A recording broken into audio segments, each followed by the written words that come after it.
What's up, fellow internet denizens? Let's talk about monsters. You have your usual vampires, werewolves, and zombies, but what about the ones we don't talk about? One of my special interests for a while was mythological creatures. I wanted to make my own bestiary for a while, but a lot of the creatures I could find online had minimal descriptions, and that frustrated me. Like, this was a creepy bear that one town in Poland claims haunted it once in the 1500s, but nothing else, and all the links were either dead or in some dialect of Polish that Google Translate couldn't quite parse. Some of the creatures were hard to research for this, and I tried to avoid any that still have a major percentage of people who actively fear them, or are part of a major religion, or have major cultural taboos surrounding them. Anything from Ars Goetia, or Vodun, or Santa Muerte are all off the table. I did witness one of the creatures on this list, though, when I was like 8. Also, I tried my best to draw each of these creatures, but I am not very good at certain anatomical things like entrails or bone structures. Maybe that makes them all the more uncanny. You guys decide.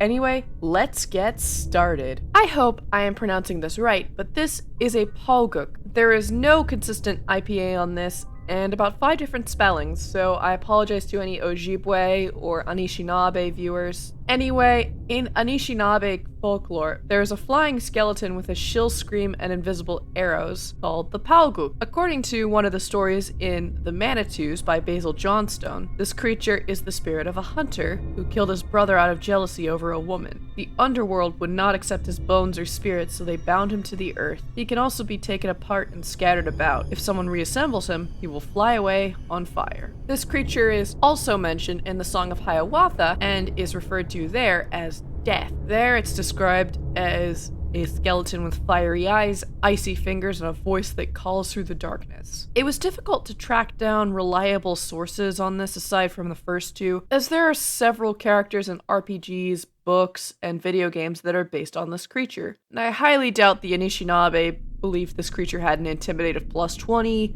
a cube-shaped body, or could be summoned to kidnap some JRPG protag's girlfriend. Let's get cute. In the Egyptian Book of the Dead, there's this silly little fella named Medjed. I don't think he qualifies as a monster per se, but he belongs here because he looks like a mouthless sheet ghost, sometimes with a red scarf.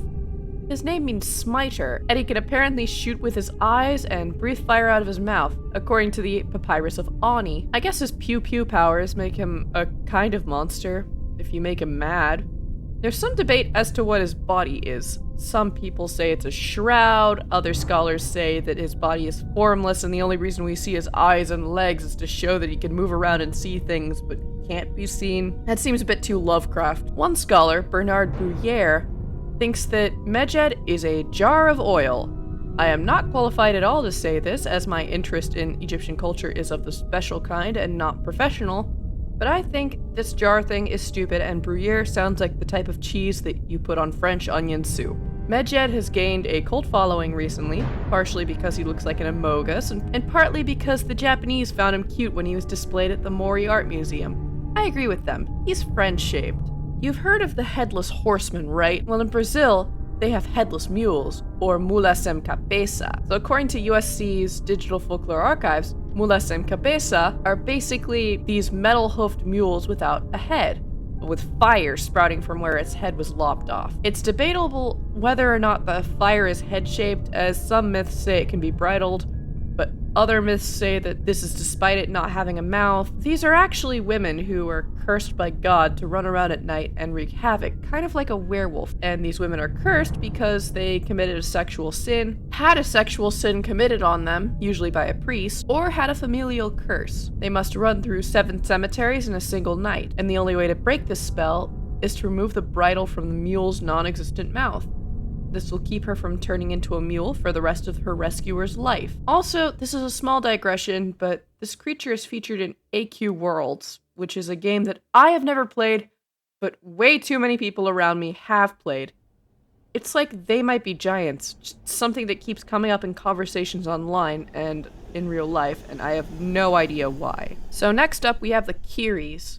In Greek mythology, the Keres were goddesses of violent death, or according to Hesiod's Theogony, they were just one goddess of violent death and one of many children of Nyx, goddess of the night. However, Hesiod described them in plural in the Shield of Heracles, so this leads me to wonder if the goddess and the monsters are separate entities or if they're just different aspects of each other, because that sometimes happens in mythology.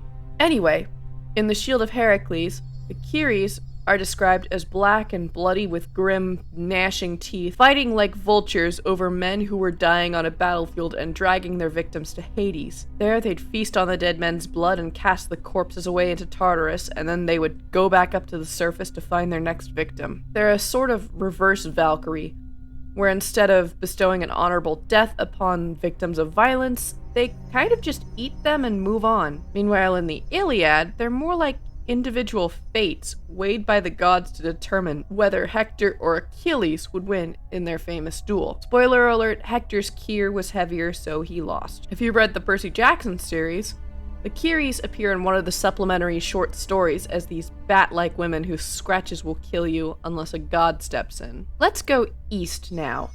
There are several different stories across East and Southeast Asia about these women with detachable heads and trailing organs. The Japanese have the Nukekubi, the Philippines have the Manananggal, I hope I pronounced that correct, the Thai have the Krasu, and the Malaysians have the Penanggalan. I chose this last variant in particular because my dad had a copy of the Fiend Folio from D&D when I was little, and that picture was awesome. By day, these women are just regular women who go about their lives. But by night, their head detaches from their body, trailing organs behind it and becoming a Penanggalan. She will then fly around and suck blood from her victims.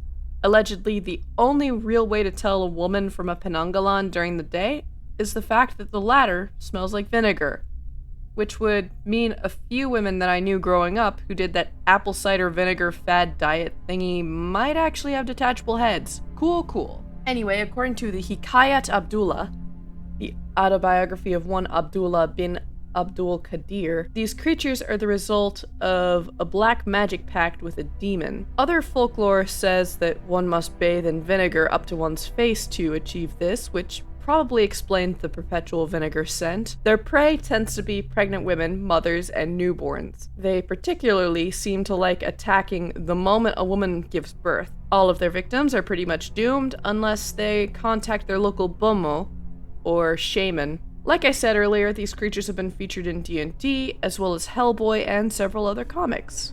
And finally, let's talk about something that I encountered. In Central California, there have been stories dating back to before the Spanish occupation of tall, shadowy men who just stand in the mountains, sometimes wearing brimmed hats or capes, and they just stand there watching you. They're called the Dark Watchers. Everyone from Spanish missionaries to modern-day hikers have allegedly witnessed them. This isn't exactly just local to California, though. There are similar accounts in other misty places such as Scotland, where they are called the Amfair Liathmore, or Giant Grey Men. I probably screwed that one up, and I am sorry to all the Scottish people that I offended. However, sadly, these creatures, no matter where they're from, are more likely this phenomenon known as a Brocken specter, where the fog reflects your shadow and makes it long and also kind of gives it a halo that makes it hard to look at. I actually encountered one of these when I was a little squid. My grandma lived in the area that these fellows appeared in,